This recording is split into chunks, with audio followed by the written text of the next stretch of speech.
برج آزادی به عنوان یک موزه بهش نگاه بکنیم، برید و وارد فضای داخلی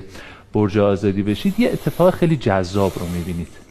طراح برج آزادی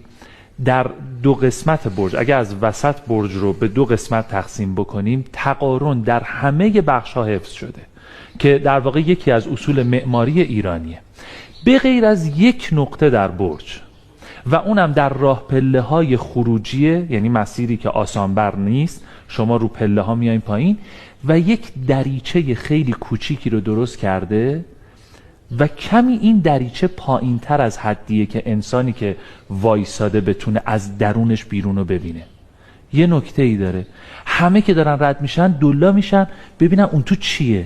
به محض اینکه از دریچه به بیرون نگاه میکنن، کوه زیبای، قله زیبای دماوند رو میبینن